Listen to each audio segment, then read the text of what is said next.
প্রিয় পাঠক বন্ধুরা, পরবর্তী গল্প পেতে আমার চ্যানেলটা অবশ্যই সাবস্ক্রাইব করে রাখবেন। ধন্যবাদ। মেয়েরা যে মেয়েদের বড় শত্রু, এই প্রবাদ বাক্যটি যেন আজ সাজের কাছে নির্মাণ এক সত্যর পরিণত হলো।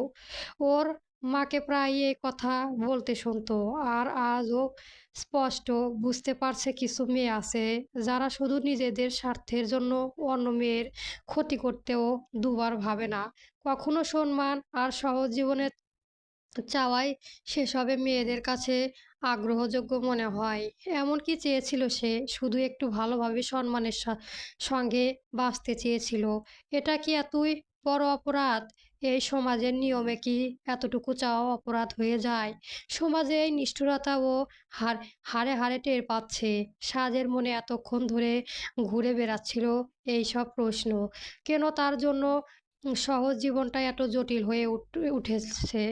নিজের পরিবারের কাছ থেকে ধোঁকা, কাছের মানুষের কাছে থেকে ধোঁকা, আর কি কি বাকি আছে তার জন্য।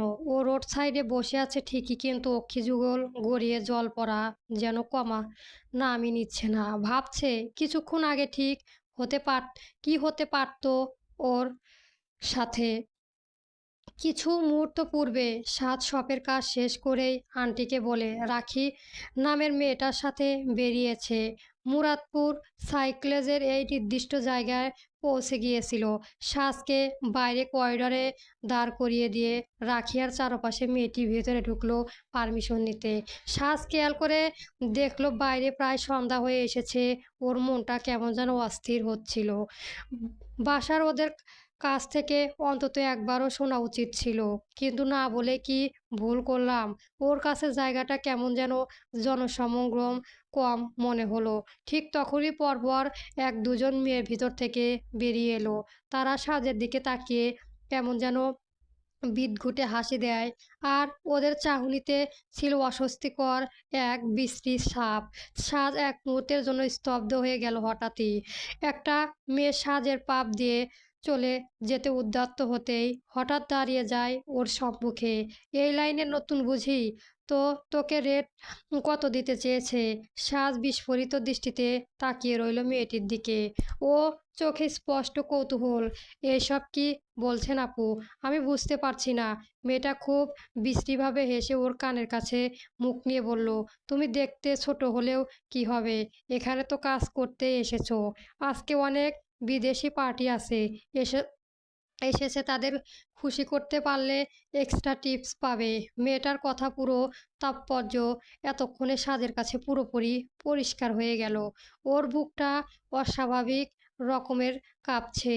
এর মধ্যে রাখি এগিয়ে এসে ওকে বলে, চলো সাজ, ভেতরে তোমায় ডাকছে। সাজের যেন গা শুকিয়ে আসে। ও কোন দিকে দিকে চিন্তা না করেই রাখিকে জোরে ধাক্কা দিয়ে দৌড়ে বেরিয়ে পড়ে বাংলো থেকে। কিন্তু রাখি মেয়েটাও কি হয়েছে কিছুই বুঝতে না পেরে সাজের পিছনে কিছুটা দূরে দৌড়ে এসে ওকে অমনি ধরে ফেলল। ক্ষিপ্ত কণ্ঠে, সাজ, এমন করছো কেন? ভুলে যেও না, তুমি বলেছিলে এখানে কাজ করবে। একবার যখন এসেই পড়েছ, তখন কাজ তো তোমায় করতেই হবে। স্যার তোমার জন্য অপেক্ষা করছে। চলো। সাজ নিজের হাত ছাড়িয়ে নিতেও আপ্রাণ চেষ্টা করে কঠোর কণ্ঠে বলে, আমার হাত ছাড়ুন। বলছি, আমি সম্মানজনক কাজ করব বলছি, কিন্তু নিজের শরীর বিক্রি করে রোজগার করব এই কথা একবারও বলিনি। ছি! আপনি আমায় হেল্প করার নামে এইসব কি করার জন্য নিয়ে এসেছিলেন? ছাড়ুন আমার হাত। রাখি নিজেও এবার চিৎকার করে বলে, তো তুমি কি ভেবেছ সাজ? তোমার আমার মতো অসহায় মেয়েদের এই সমাজে সম্মানজনক কাজ কে দেবে? আমি বলছি, কেউ দেবে না। সবাই বরং সুযোগ নেবে। টাকার প্রয়োজন সবার আছে। আমার আমরা কেউ শখ করে এই লাইনে আসিনি। অর্থের প্রয়োজনে এসেছি। আর তাছাড়া এখানে তোমাকে জোর করার কেউ নেই। ক্লায়েন্টদের খুশি করতে পারলেই যথেষ্ট টাকা পাবে তুমি। এহেন ঘৃণা বাক্য সাজের গা শুকিয়ে আসে। ওর আগে চেঁচিয়ে বলে, আমি আপনাদের মতো নিজেকে বিলিয়ে দিয়ে এমন টাকা উপার্জন করা তো দূরের কথা, তা ছুঁতেও ঘৃণা করি। আমায় যেতে দিন বলছি। আমি কাউকে কিছু বলবো না। শুধুমাত্র এরপর থেকে আপনারা আমার থেকে দূরে থাকবেন। রাখি মেয়েটা ওকে যেই আরও কিছু বলতে যাবে, শ্বাস ক্রোধে হিতাহিত জ্ঞান ভুলে ওকে গায়ে সর্বোচ্চ শক্তিতে ধাক্কা দিয়ে পুনরায় নিজেকে বাঁচাতে দৌড় দেয়। সন্ধ্যার পার হয়েছে বা বহুক্ষণ পূর্বে। চতুর্দিকে বেশ অন্ধকার ঘনিয়ে এসেছে। কিছুটা দূরে দৌড়ে আসার পর পিছনে আর কেউ আছে কিনা সাজ একবার তাকিয়ে দেখে, কিন্তু না, ওর পিছনে আর কাউকে দেখতে পারিনি। ও স্বস্তির নিঃশ্বাস ফেলে হাঁটুর ওপর দুহাত দিয়ে দাঁড়িয়ে পড়ে, কিন্তু ভয়ের নিঃশ্বাস দ্রুত ওঠানামা করছে। আশেপাশে বেশ কয়েকটা গাড়ি যাচ্ছে, কিন্তু সেদিকে তার বিন্দুমাত্রও কোনো খেয়াল নেই। মুহূর্তে ওই নোংরা কথাগুলো মনে করেই ও রোড সাইডে দাঁড়িয়ে গড় করে বমি করে দেয়। তারপর নিজের অবস্থা ভেবে কাঁদতে শুরু করে। ইস, কি ভুলটাই না সে করলো। পৃথিবীতে সব মেয়েরাই সমান হয় না। আজ ও বুঝতে পেরেছে। সেই দিন সায়রী যেমন ওকে বুকে টেনে নিয়েছিল, অথচ আজ রাখি নামের মেয়েটি ওকে পুরো অন্ধকারে ঠেলে দিতে চেয়েছে। কি বিভৎস! ওর উঠে দাঁড়ায়, নিজেকে বোঝে এভাবে ভেঙে পড়লে চলবে না। আজকে এই পরিস্থিতি ওকে খুব কঠিন শিক্ষা দিয়ে গেছে। এরপর বুঝে শুনে চলতে হবে। কিছুক্ষণের মধ্যেই ও একটা অটো দেখে উঠে পড়ে। অন্যদিকে রদ্রিক অফিস থেকে বেরিয়ে সোজা গাড়ি নিয়ে বেরিয়ে পড়তে চেয়েছিল একটু একা সময় কাটানোর জন্য, অজানা কোনো গন্তব্যে। কিছু কিন্তু সায়র আর রাহুল ওকে একদমই একা ছাড়েনি। ওরা সোজা পতঙ্গ চিবিয়ে এখানে একটা নির্লজ্জ জায়গা গিয়ে গাড়ি দাঁড় করায়, যেখান থেকে দূরে সমুদ্র দেখা যায়। রদ্রিক নেমে এসেই গাড়ির ডিকির উপর বসে, একটা সিগারেট ধরিয়ে নেয়। গায়ে জড়িয়ে আছে কটন ফেব্রিক্সের সফেদ রঙের শার্টটা ইতিমধ্যে বুকে গেছে। বুক পর্যন্ত, বাটনগুলো প্রায় খোলা। কবজি থেকে কোণু পর্যন্ত শার্ট ফ্লোর করা। ঈর্ষার ডান ব্লাউজ চুলগুলো এলোমেলো হয়ে লাল বরাবর নেমে এসেছে। আধারে সিগারেট চেপে ধরে দুই হাত চুলগুলোর মধ্যে গড়িয়ে বরাবর ফ্লিপ করতে থাকে। সায়র চুপচাপ তাকিয়ে থাকে বন্ধুর বিঘ্নিতার ভয় মুখোভাবের দিকে। রদ্রিক হঠাৎ বন্ধুর তাকিয়ে থাকা টের পেয়ে পাশে ফিরে ভ্রু কুঁচকে রুক্ষস্বরে জিজ্ঞেস করে, হোয়াট হ্যাপেন্ড? সেই তখন থেকে আমাকে এত কি দেখছিস বলতো? সায়র স্থির হেসে বিষণ্ণ মুখে বলে, দেখছি সেই হ্যান্ডস্যাম পরিপাটি শাহরিয়ান রদ্রিক চৌধুরী আজ কোথায় হারিয়ে গেল। রদ্রিকের হাতের সিগারেট ততক্ষণে শেষ হয়ে গেছে। সে আরেকটা ধরিয়ে দূরে অন্ধকার সমুদ্রের জলরাশির দিকে তাকিয়ে ভাবলেশহীন গলায় বলে, আমার সাজের হারিয়ে যাওয়ার সাথে সাথে জীবনের সব রং ফিকে হয়ে গেছে। যেই দিন ওকে ফিরে পাবো সেদিন দেখিস এক এক করে সব রং আবার ফিরে আসবে। রাহুল এগিয়ে এসে রদ্রিকের পিঠে হাত রেখে বলে, এত ভালোবাসার পরও ফেরার পর ওকে কষ্ট দিলি কেন বলতো? তুই তো মুখ ফুটে ওকে কিছুই বলিসনি, তাহলে ও কিভাবে জানবে তোর মনের কথা? এই ক্ষেত্রে কিন্তু ভুল তোরই ছিল রদ্রিক, আর এর অপব্যবহার করেছে তোর ভাই। রদ্রিক সিগারেটটা আধাখানা রেখেই ছুঁড়ে ফেলে দেয়। ভেতরটা ভীষণ পুড়ছে। ক্লান্ত শরীরটা ডিকির উপর গড়িয়ে দিয়ে মাথা নিচে দুই হাত রেখে অন্ধকার আকাশের দিকে তাকিয়ে থাকে কিছুক্ষণ। তারপর ধীরে ধীরে বলতে শুরু করে, আমরা দুই ভাই তখন হাই স্কুলে পড়ি। রোহান আমার থেকে 2 বছরের ছোট ছিল, আর রোদাসী ওরাও আমাদের থেকে বেশ কয়েক বছরের ছোট ছিল। কিন্তু সাদের তখন জন্ম হয়নি। একদিন স্কুল থেকে বাড়ি ফিরে আচমকিত শুনলাম আমাদের বাড়িতে একটা ছোট পুতুলের মতো পুচকি হয়েছে। বাড়ির সবাই তো ভীষণ খুশি। দিনে দিনে তার আদর যেন বাড়তে থাকে। বিশেষ করে আমার চাচু আর গ্রান্ডমা তো ওকে কোলে ছাড়া করতে চাইতো না। ওর নাম রাখা হয় ইয়ালিনী চৌধুরী সাজ। প্রথমে খুব ইচ্ছে হয়েছিল বাচ্চাকে কোলে নেওয়ার, কিন্তু পরে যখন দেখলাম বাড়ির সবাই কোনো কারণ ছাড়াই ওকে নিয়ে ভীষণ ব্যস্ত, তখন মনে হলো ওই পুচকি ছাড়া আমরা বাকি ভাই বোনগুলো যেন অবহেলিত হয়ে যাচ্ছি।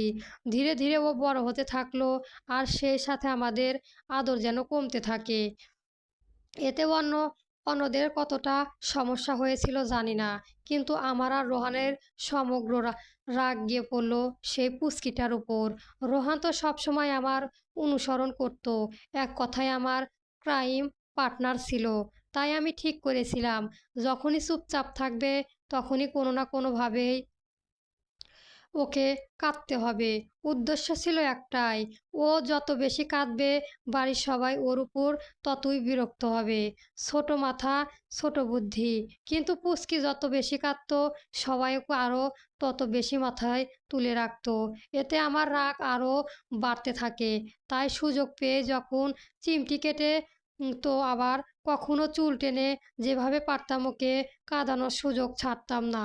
কিন্তু একদিন ঠিকই গ্রান্মার হাতে ধরা পড়ে গেলাম। সায়র আর রাহুল অবাক হয়ে তাকিয়ে আছে রদ্রিকের দিকে। ওদের কাছে বেশ ইন্টারেস্টিং লাগছে। রাহুল উৎফুল্ল হয়ে জিজ্ঞেস করে, তারপর কি হলো? রদ্রিক হালকা স্লিত হাসে, আবার শূন্য দৃষ্টি রেখেই বলে, তারপর যা হলো তাই হলো। সবার সম্মুখে পাপার হাতে ধোকার মার খেলাম। তারপর থেকে সাজের উপর রাগ যেন আরও বেড়ে গেল। কিন্তু তখন আর তেমন কিছু করার সুযোগ পায়নি। উল্টো কোনো ব্যথা পেলে সব দোষ আমার আর রোহানের উপরই পড়তো। সময় যেতে থাকে, আরও বড় হতে থাকে। অদ্ভুতভাবে ও ছোট থেকেই আমি যতই ওকে রাগ করতাম, অথচ ও ততই যেন আমার পিছন পিছন ঘুরে বেড়াতো। বাকিরা আমায় ভয় পেলেও ও হাজার রকম বায়না, দুষ্টমি কিচ্ছু বাদ দেয়নি যা আমার কাছে করেনি। ওকে ছোট বেলায় যতটা ব্যথা দিয়েছিলাম, ও বুঝতে শেখার পর থেকে ইচ্ছে মতো রাগ হলেই কামড়ে দিত। আমিও সহ্য করে না পেরে দিতাম দু চার ঘা লাগিয়ে। এরপর সারাদিনে চলতো নত্ত নষ্ট। তারপর থেকে স্কুলে যাওয়া আসা শুরু হলো, বড় হতে থাকে। আর আমিও তখন সদ্য কলেজে উঠেছি। তখন থেকেই আমি ধীরে ধীরে বাইরে পছন্দের জায়গায় পড়তে যাওয়া জন্য সব কিছুই প্রস্তুতি নিচ্ছিলাম। কিন্তু আমার এই সিদ্ধান্ত গ্রান্মা ভীষণ অখুশি ছিলেন। আমি ওনার প্রচণ্ড আদরের ছিলাম কিনা তাই উনার মনে তখন যেন অন্য কিছু ছিল, বুঝতে পারিনি। একদিন হুট করে তিনি কাঁদতে কাঁদতে প্রায় অসুস্থ হয়ে গিয়েছিলেন। কারণ ওনার ধারণা আমি বাইরে চলে গেলে হাতছাড়া হয়ে যাব, যদি আর ফিরে না আসি। আমার মায়েরও একই মত ছিল। তাই সে রাতে হঠাৎই তারা দুজনে মিলে এক অদ্ভুত প্রস্তাব রাখে। আমায় সাজের সাথে বিয়ে দেওয়ার পরই দেশের বাইরে যেতে দেবে, নয়তো যা করার এখান থেকেই করতে হবে। অথচ আমি তো সাজের কথা শুনেই রাগে সারা বাড়ি মাথায় করে নিয়েছিলাম। ও তখন মাত্র সবে 7.5 বছর বয়স, আর আমার অলরেডি তখন 18 বছর চলে। ভাবতেই পারছিস কি অদ্ভুত চিন্তা এদের মাথায় ছিল। শেষে কিনা একটা ছোট মেয়েকে বিয়ে করতে হবে। আমি ভেবেছিলাম বাড়ির অন্য সবাই হয়তো বিদ্রূপ করবে আমার মত, কিন্তু কোথায় কি, শুধুমাত্র চাচ্চু ছাড়া কেউ আর কোনোদিন প্রতিবাদ করেনি। কিন্তু কিছুক্ষণের মধ্যে চাচ্চুও দেখলাম কেমন দমে গেলেন।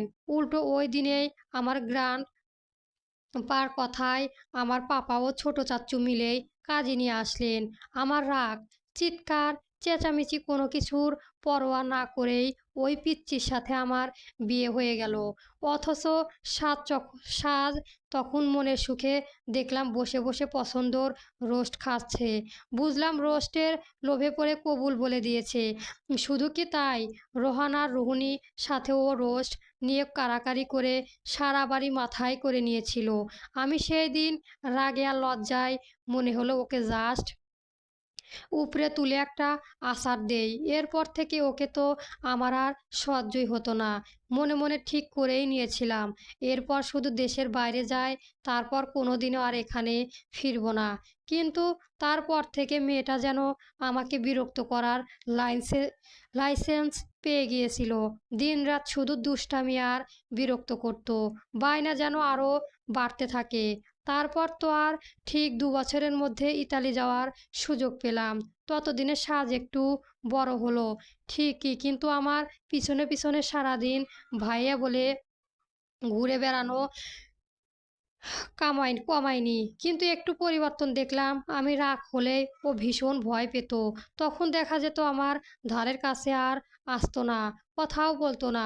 অথচ সে কয়েকদিন অদ্ভুতভাবে আমার নিজের উপরও রাগ হতো কেন জানি না। তারপর যেদিন চলে যাব ভীষণ কেঁদেছিল। বুঝেছিলাম ছোট তো, তাই আমার প্রতি ওর মায়া জন্মেছে। এটা তো স্বাভাবিক। ছোট থেকে আমায় দেখে আসছে, কিন্তু আমি নিজের কাছে ক্লিয়ার ছিলাম আর কোনোদিন এখানে ব্যাক করব না। অথচ ওখানে যাওয়ার পর থেকেই দিনে দিনে অদ্ভুতভাবে খুব শূন্যতা ফিল করতাম। রোদ্রিককে থেকে থেকে যেতে দেখেই সায়র একটা জলের বোতল নিয়ে ওর কাছে এগিয়ে গিয়ে দিয়ে বলল, এতক্ষণ সবকিছু শুনে তো বুঝলাম তুই ওকে সহ্য করতে পারতিস না। তাহলে কেমন শূন্যতা ফিল করতিস? রদ্রিক উঠে বসে, বোতল থেকে জলটা খেয়ে নেয়, এদিক ওদিক তাকিয়ে বলে, অচিরেই বুঝেছিলাম অজান্তে সাজের সকল আবদার জ্বালানো সব দুষ্টুমিগুলো আসলে আমার অভ্যাসের পরিণত হয়ে গিয়েছিল। এরপরে সময়গুলো তো দ্রুত যেতে থাকে। আমি আমার জগতে ভীষণ ব্যস্ত হয়ে পড়ি। ধীরে ধীরে বাড়ির সাথে যোগাযোগ করতে থাকে। সাজের কথা মনে এলেও খুব একটা প্রশ্রয় দিতাম না, কারণ আমার মনে হয়েছিল ও বড় হলেই হয়তো এই সম্পর্কটা মেনে নেবে না। এটাই তো হওয়া উচিত। হঠাৎ ৫-৬ বছর আগে যখন জানতে পারি চাচ্চু আর গ্র্যান্ডপা আমাদের ছেড়ে চলে গেছেন, তখনই আমি দেশে আসার অনেক চেষ্টা করেছিলাম। কিন্তু মামা ওই সময় হঠাৎই এত অসুস্থ হয়ে পড়ে যে আসতে দেয়নি। যেহেতু একই শহরে ছিলাম, তাই দায়িত্ব এড়াতে পারিনি। পরে বাড়িতে যখন ফোন করি, আ- আমার চোখ তখন শুধু শ্বাসকে খুঁজে বেরিয়েছে। তারপর যখন ওকে দেখলাম, ও ও মাঝে জড়িয়ে ধরে ভীষণ কাঁদছিল। কত বছর হবে, প্রায় ১০-১১ বছর। ওকে দেখে ভীষণ মায়া হলো, কারণ ও চাচ্চুর অনেক আদরের ছিল। কিন্তু তাকিয়ে দেখার পর ছাড়া আর কিছুই বলতে পারিনি সেই দিন। এরপরে দিনগুলো ভীষণ দ্রুত গেল। অজান্তেই সাজের প্রতি একটা মায়া কাজ করতে শুরু করে। একদিন নিজে থেকেই পাপার কাছে সাজের বিষয়ে খোঁজ নেওয়া শুরু করি। জানতাম বাড়ির সবাই যেহেতু আছে, ওদের তো আর অসুবিধা হবে না। কিন্তু সাদের সাথে আমার আর কোনো কথা হতো না। প্রায় রোহান আমার সাথে কথা বলতো। আশ্চর্যের বিষয়, ওর প্রতিটা কথায় সাজকে নিয়ে হতো। সাজ ওকে এটা বলে, ওটা বলে, এমনকি নানান রকম আবদার নাকি শুধু ওর কাছেই করে। এমনকি মাঝে মাঝে ও ভিডিও কল দিয়েও দেখতাম সাজ ওকে জিজ্ঞেস করছে কি খাবে, শার্ট প্যান্ট কোনগুলো ধুয়ে দেব, আবার রোহানের রুমটাও সুন্দর করে গুছিয়ে দিচ্ছে। কেন যেন আমার সহ্য হতো না। আচ্ছা, ওর সকল আবদার, অভিযোগ, এমনকি ওর দুষ্টমিগুলো সবকিছুই তো আমায় ঘিরে ছিল। তাহলে এখন কেন সেগুলো অন্য কাউকে ঘিরে হবে? আমার ভীষণ রাগ হতো ওর উপরে। তাই তো আমার বোন প্রায়ই ভিডিও কল করলে সাজের কথা তুললে আমি ইচ্ছাকৃত রাগ দেখাতাম। কিন্তু ও অজান্তেই ওকে দেখতাম আমায় পাত্তা না দিয়ে আনমনে কাজ করে যাচ্ছে।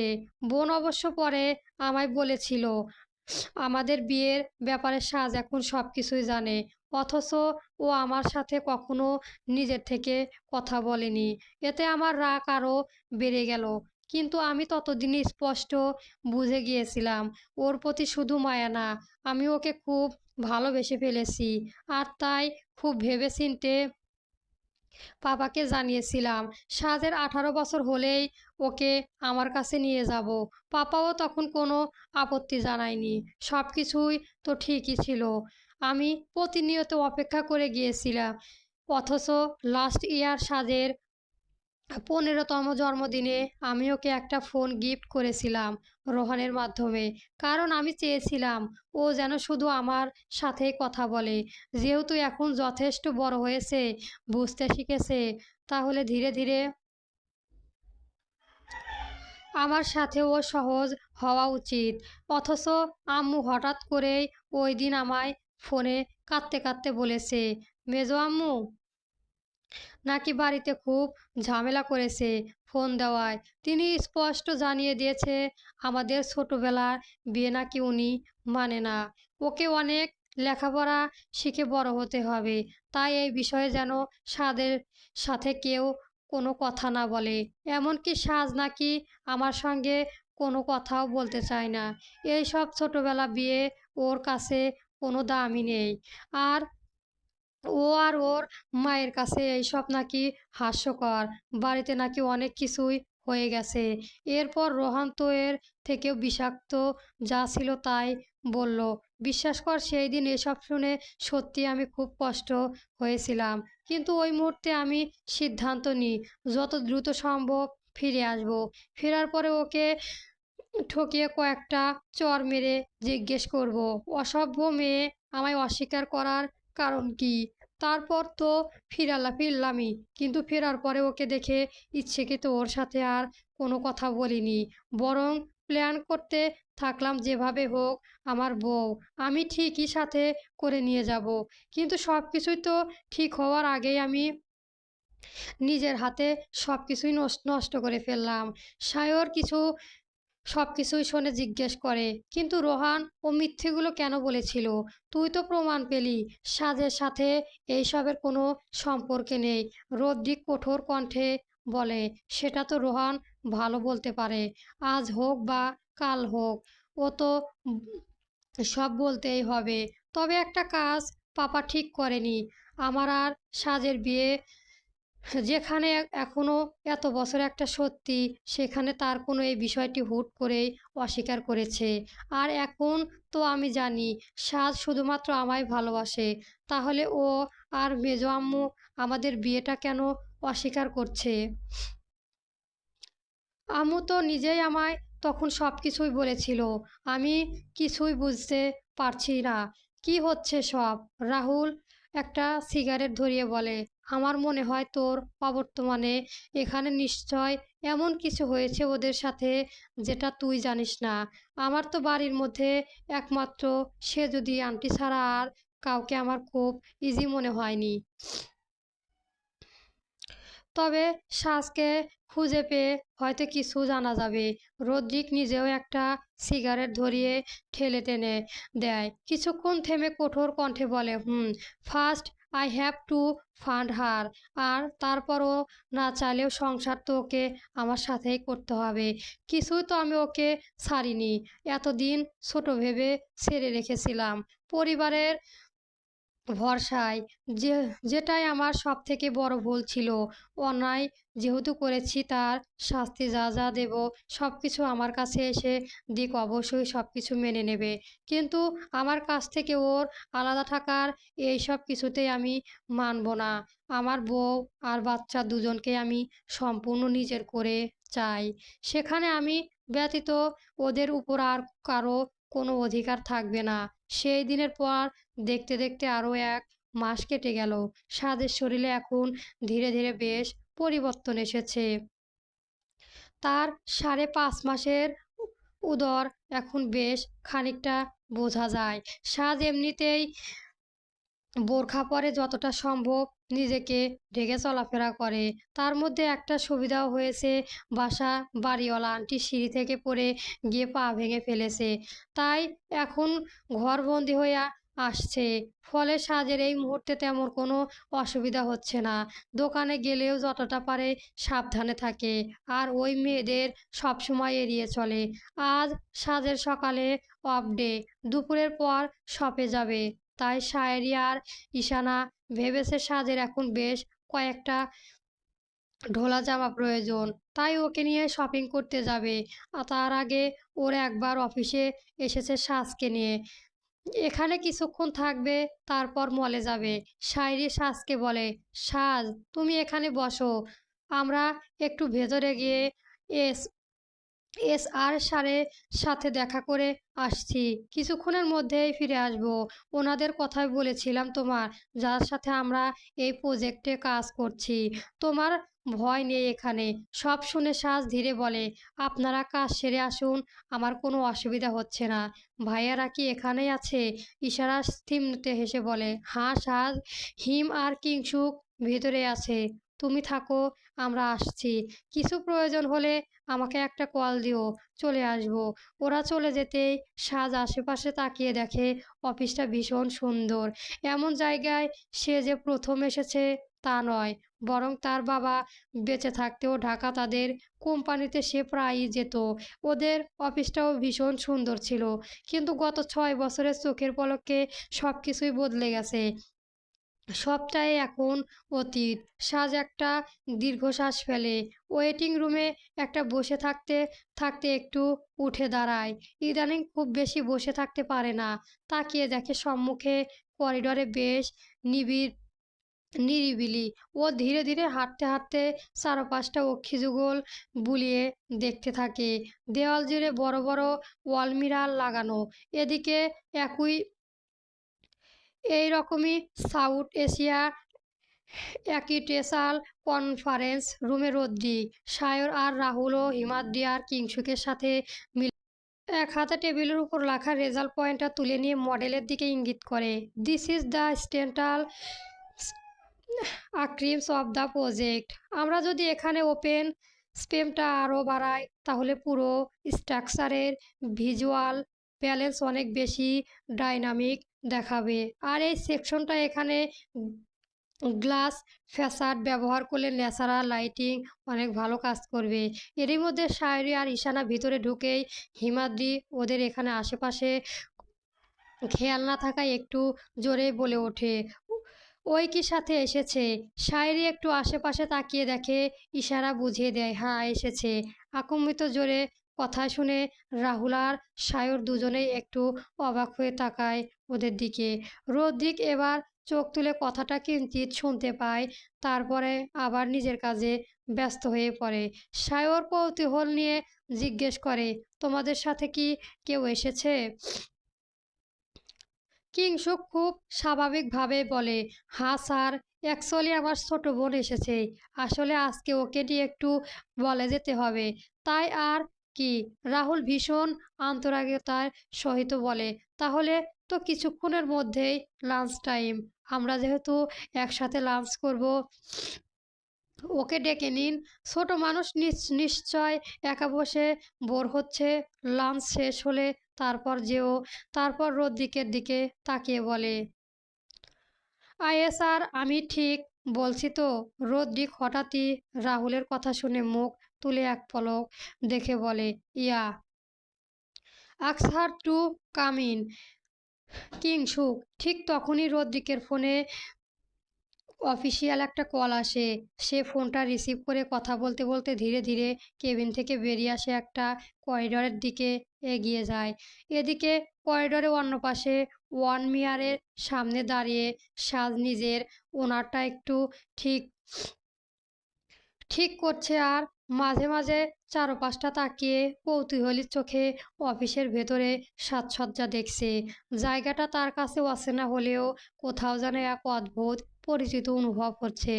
অথচ তার অজান্তে কয়েক কদম দূরেই ফোনে কথা বলতে বলতে এগিয়ে আসছে রদ্রিক। হঠাৎই সেই মিররগুলো একটাতেই ক্ষণিকের জন্য রদ্রিকের ছায়া প্রতিফলিত হয়, আর ঠিক সেই মুহূর্তে সাজ অজান্তেই মুখ তুলে মিররের দিকেই তাকায়। নেক্সট পার্ট পেতে সবার আগে আমার চ্যানেলটা সাবস্ক্রাইব করবেন। ধন্যবাদ।